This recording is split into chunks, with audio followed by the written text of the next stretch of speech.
Warning, the following audio transmission will forever change your outlook on society. You will no longer believe the narrative.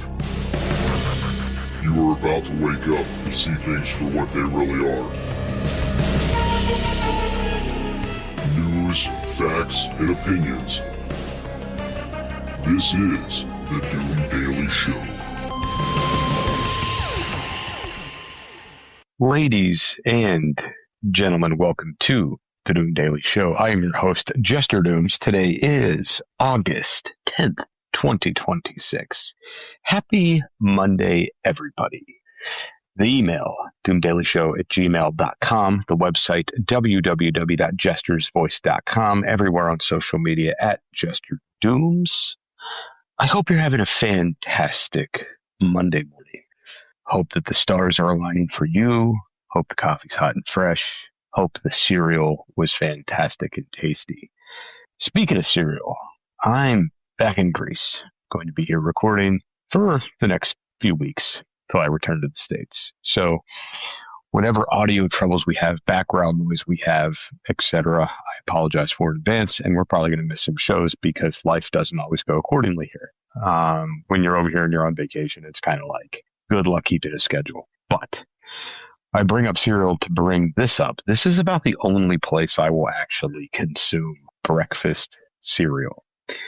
I say that because, number one, I won't eat the cereal that we have in the States. It's very rare unless I find something that's like totally pure and clean and doesn't contain shit tons of GMOs or processed things. I won't really touch it. And the things you get here are cleaner. If I was in another country that had the same options, probably would. I haven't got into any cereal yet, but by God, last year when I was here, we picked up Trick cereal. I absolutely loved it, and I might go back for some more this year. So I hope you enjoy your breakfast cereals. Yes, very good. Very, very good. I also hope you had a fantastic weekend.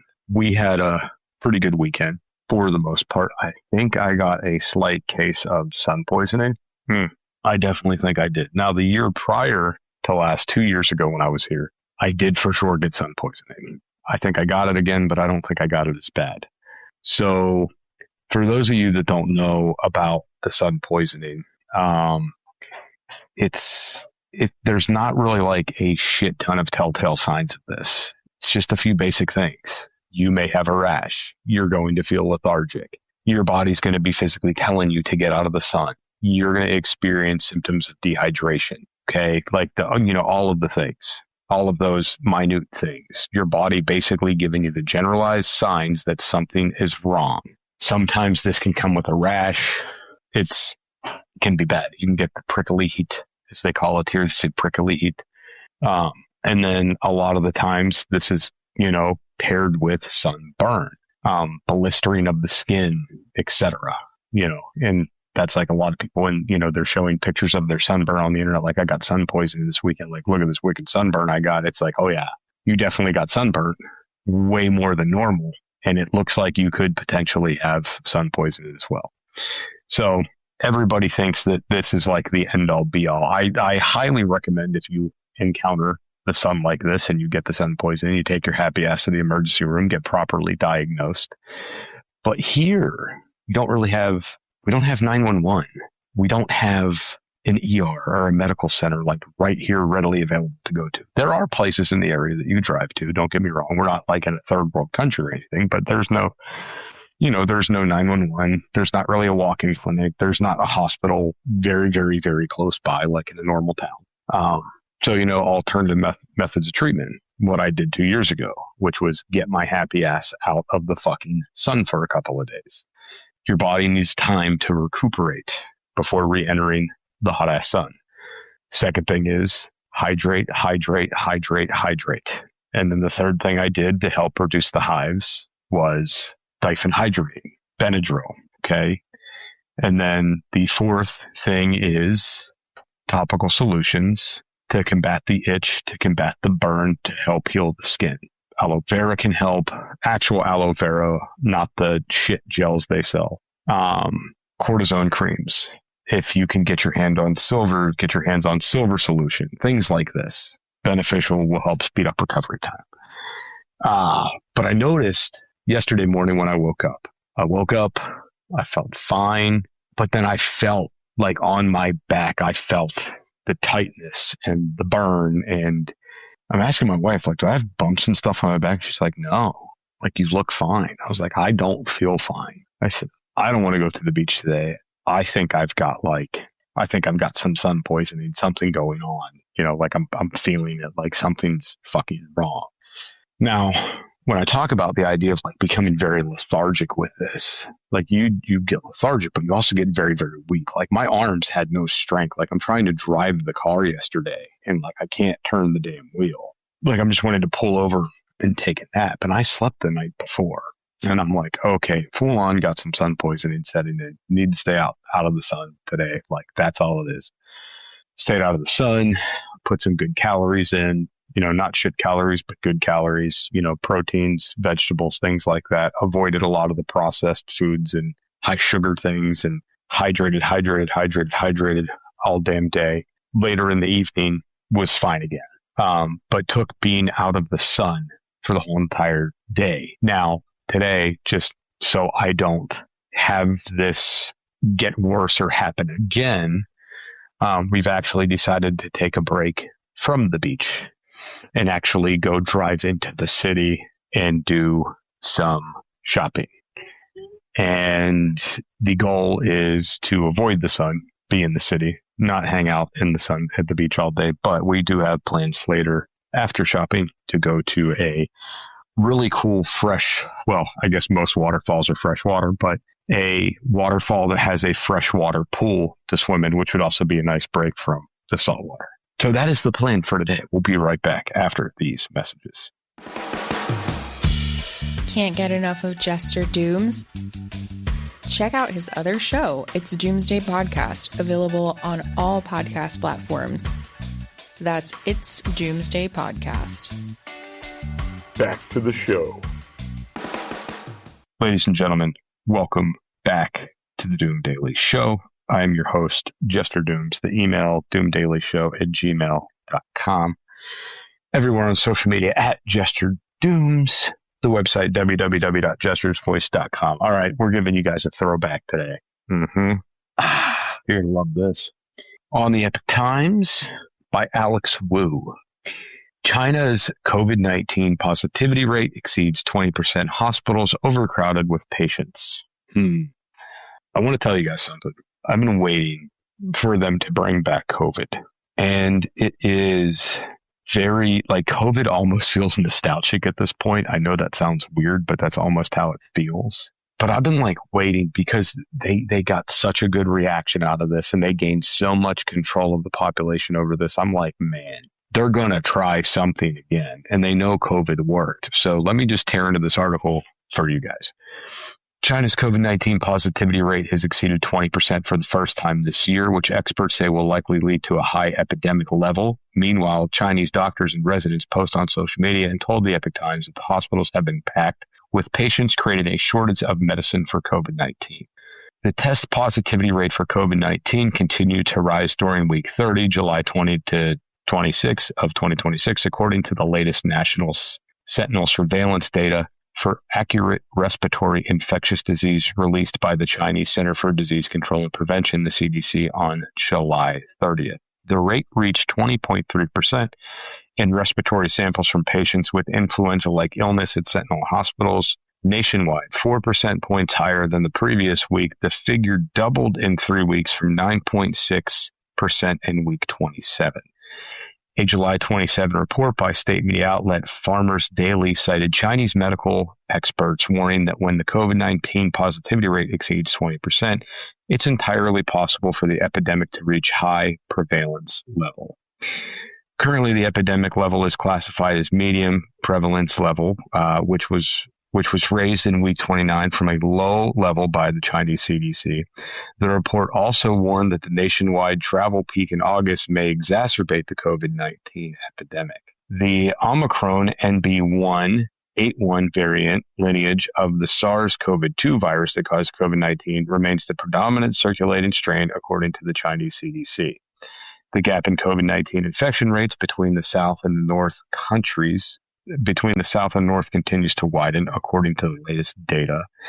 The positive rate in southern provinces stood at 6.1%, increasing from 5.9% in the previous week, while the positive rate in northern provinces remained at 2.8%. The Chinese Communist regime's official data release are not considered reliable given its record for underreporting data deemed unfavorable by the authorities, including COVID-19 cases and the outbreak scale since 2020, but they can reveal certain trends. Anecdotal accounts by local medical doctors and residents are used as a supplementary information for understanding the situation on the ground in the authoritarian country. So, let me break this down for you. This article is very interesting, isn't it? So what it sounds like is they're setting up for this secondary pandemic crisis. Okay. They're stating two things in this article that need to jump out at you. Number one is that when they have a rate of over 20%, that could potentially lead into much, much worse epidemic levels, right? The second thing you need to take away from that article is that they've been known for underreporting. Okay. Now, a third potential takeaway from the article, and this may be the one that concerned you, but it doesn't concern me because I call it bullshit, is the lack of COVID-19 medication. If you believe the medication works, that the vaccines work, okay, go ahead. Concern yourself with that. I personally don't think they work. I personally think that COVID is kind of bullshit. This is what everybody needs to remember about the COVID thing, okay? We kind of deem this in the U.S. now is there's a cold, flu, and COVID season. It comes around. We have a vaccine. We offer it. You take it. It should prevent you from getting it, but you need to get your boosters, just like every year when you need to go back and get your flu shot. We've created masses of COVID medications. So the idea that we could be short on them, I'm not really buying that. I'm betting there's millions, if not billions of units of this shit sitting in backstock somewhere. Okay. Now, billions might be over exaggeration. Maybe not billions, but definitely millions. All right. You're going to tell me that the country that is most prevalent for having COVID, where this originated, everything else, they're short on these meds? Now, ladies and gentlemen, I want to ask you a question, and I want you to respond to me via the website. You can go to www.gesturesvoice.com. You can leave me an audio message by pushing the button at the top of the webpage there, or you can email me, doomdailyshow@gmail.com. The question I have for you is if another pandemic restarted, i.e. COVID, would you be okay with another temporary 2-week shutdown to lessen the curve? Would you be okay with air traffic stopping so the disease can't spread, all flights being grounded? Would you stay home from work for 2 weeks so this couldn't spread? Or would you say, fuck it, I'm not partaking? I'd love to hear from you, and I'd love to know your individual reasons why. And if it's good enough, we'll put it on the show. If it's good enough, we'll put it on the show. We're going to continue into this a little bit more right after the break.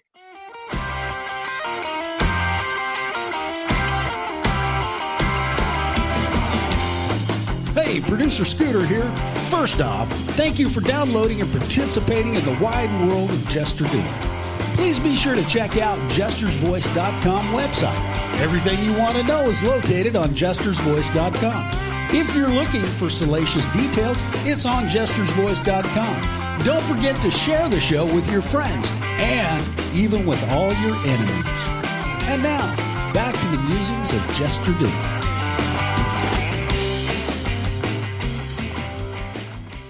Ladies and gentlemen, welcome back to the Doom Daily Show. I'm your host, Jester Dooms. The email, doomdailyshow@gmail.com. Everywhere on social media at Jester Dooms. The website, www.jestersvoice.com. Go there, pick yourself up an Apocalyptic Apparel t-shirt. It helps greatly support producer Scooter and myself, and it keeps the Doom Daily Show going. All right, so to continue into this article, if you're just joining us, talking about this potential second outbreak of COVID-19 in China. And here's the thing. It is August 10th, 2026. This is not, you're not hearing something old. So this is fresh, okay? Crowded hospitals and drug shortages. Patients and doctors in China have reported on social media and told the Epoch Times that hospitals are overwhelmed in treating large numbers of COVID-19 patients with respiratory issues. On August 1st, the blogger Massive Medical published an article on Chinese online news portal 163.com, collecting Chinese doctors reporting of situations across the country. A doctor in Liaoning province in northeastern China said that there's a recent surge in cases of COVID-19 and influenza A and B within their department, leading to a sharp rise in the consumption of antiviral medications.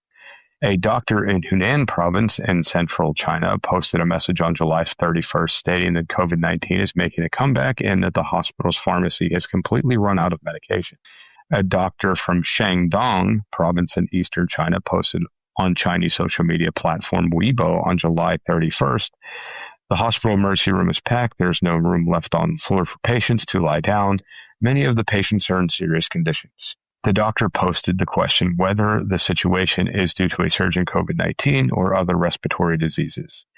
The positivity rate for influenza ranked second in the largest official data, standing at 14.5%. The predominant strains are in the influenza B Victoria lineage and the AH3N2 subtype.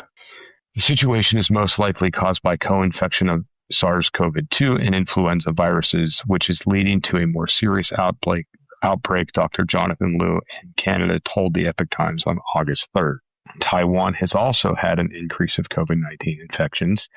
Taiwanese infectious disease specialist Cheng Yang-Yu told the Epoch Times, as have Hong Kong and Southeast Asia. SARS-CoV-2 and influenza viruses are the major pathogens in Taiwan, according to a screening, he said.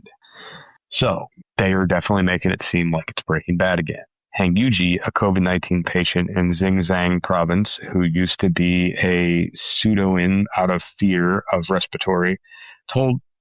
reprisal, told the Epoch Times on August 4th that when he visited the emergency room at the Yanghang branch of the first affiliated hospital of Xinjiang University School of Medicine on July 26, it was overcrowded with COVID-19 patients and it took hours to see a doctor. In quotations, there was just so many people, the waiting completely drained my energy, he said.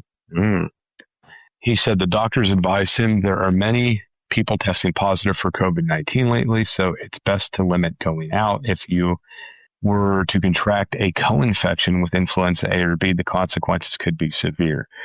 So I'm kind of wondering about that. You know, if you caught COVID and then you got flu A, flu B, you know, what would the outcome be? Because we know that people with weak immune systems can have, you know, the flu can be dire for them. You know, it can kill it. You know, we hear about people every year dying from the flu.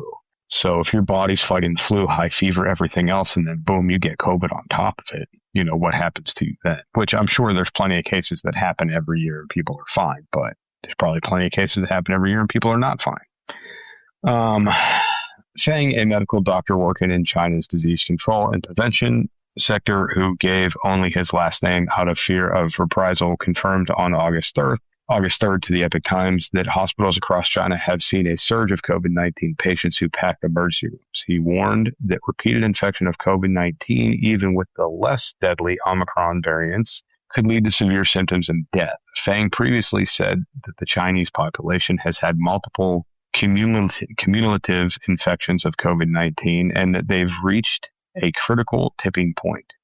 Zhao Sonlin, former U.S. Army microbiologist and associated professor of biomedical science at Phi Tang College, Northern Campus in New York, previously told the Epoch Times that China's official data looks strictly at hospital samples, but doesn't show directly how many people are infected across the country. Nowadays, many people are not tested for mild cases, do not go to the hospitals, and do not report self-test results. So the true number of infections must be far higher than the number that this sentinel sample can reflect, Lynn said. And we said this before on the It's Doomsday podcast. They can only report the numbers that they know about. So people that are home testing, people that have it and don't get tested at all, they don't know. And we said that so many times on the It's Doomsday podcast or in the height of the pandemic. Is these are the numbers that we know of. We don't know who's sick, that doesn't think they have COVID, that thinks it's the flu, that's doing nothing like the people who are testing at home and not reporting it. We don't know. And I think that your only way to get like a semi-accurate number on that is if you could look at the data based on how many COVID-19 tests were sold nationwide in a certain period of time, and just go ahead, pick a number out of a hat and say 50% may have had COVID. So maybe you sell 1 million tests because people suspected that they had it. Maybe half did, half didn't. 50-50 split. That's maybe that's how you kind of get that extra undetermined number. I don't know. What has been officially acknowledged represents the only tip of the iceberg. The true scale of the COVID-19 outbreak is likely greater than what the reports indicate. Dun, dun, dun. Now, I'm going to give you guys some things to chew on. Thing one to chew on. Isn't it funny how Fauci's back in the media and then all of a sudden this fucking happens? Did that just hit you? Or are you sitting there in your car right now listening to this driving down the road being like, oh shit, he's right? Because you should be, if you haven't picked up on it already. Does anybody else think it's very, very fucking odd that we're seeing the same exact thing we saw before, which were these hikes in China, and then all of a sudden, boom, hit the U.S., and U.S. was like, nope, shut it down. Does anybody else think that it's funny this is happening under another Trump term? Anybody picking up on any of this? Or am I the only one? I'm going to tell you guys something that may strike you as a little odd. And I've said this before on the other shows, but there's always new listeners coming in. So it's like, if you're a new listener, you may have not heard this before. Around this time, August, September, somewhere around there of 2019, I had a phone conversation with somebody and they warned me about COVID-19 hitting the US. And I shrugged it off as the person being overly paranoid and kind of negated it as, this couldn't happen in the U.S. Like, nah, this he's tripping balls. And he told me, he said, listen, he said, dude, you need to get your shit together. And I was like, what do you mean you need to get your shit together? He said, I'm telling you, something's coming to the U.S. There's this disease right now that's overwhelming China, and it's on our way here. And when it hits, it's going to be bad.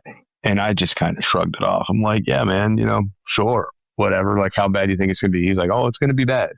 He's like, well, what do we do? And I'm kind of like egging him on, like, how do we prepare for this? He's like, you don't. He's like, stay the fuck home. Because, they're going to shut shit down. Kind of a conversation. I was like, nah, you're tripping balls, man. There's no way. That was in late summer, early fall of 2019. Okay. That conversation with this man came and went. Halloween came along. Thanksgiving came along. Next thing you know, spring's here. We're in lockdown. 2020. Can't get toilet paper. Bam. There it is. So I do caution you to maybe heed these warnings a little bit. Okay. I'm not saying to go out to the store and buy up all the toilet paper and everything else, but I'm saying definitely watch this. This is something you should be Googling. Now, because this is the Doom Daily Show, and we do what we do on the Doom Daily Show, I'm going to put another piece of the puzzle together for you. Anytime you Google anything right now about COVID, it's probably going to pull up Fauci because he's the ultimate fucking distraction right now for all this shit, right? Like, he is the mega distraction. It is Fauci. Okay, so anything you Google is probably going to come right back to his ass. So you need to Google very specifically. And when you're on your search engines, you need to look very specifically. And these are the keywords I want you to type in. Current COVID-19 rates in China. Current. And then type in the day, whatever the day is. So COVID rates in China, August 30th, say, 2026. Specific keywords. Because guarantee you, with this distraction that's going on and the way the search web works and the algorithms and the parameters, Fauci's name is going to pop up on all this shit, this current shit that's going on with him and this investigation and everything that you're seeing on social media is overtaking the algorithm. All right. Because if it's one thing, and this is what we know, and this is what we've seen, they don't want you to be prepared. They want to catch you off guard. They want you to lose your mind, because you know what happens when you lose your mind? You drain your bank account, do you not? Oh, COVID's coming back. we better pull some money out of savings and go buy up like a year's worth of toilet paper, or a year's worth of canned goods, or more bottled water, or blah, blah, blah, blah, blah. Let's run up the credit cards and buy the shit we're going to need because we still need to wipe our asses at COVID. What do you think happens during a crisis, man? They want you to run up the credit card. They want you to drain the savings account. They want you to spend the money. It's an odd boost for the economy. Banks aren't having to pay interest because you don't have much money in the bank. You're having to pay the bank's interest because you're running up fucking credit cards. It's a beautiful thing. Fear motivates and stimulates the economy. Isn't that wild? Anyway, if you haven't done so already, make sure that you like, share, and subscribe to the Doom Daily Show. If you're not following, hit that fucking follow button. And catch us back here tomorrow for another exciting episode of the Doom Daily Show. Producer Scooter, if you would, hit that button, sir. News, facts, and opinions.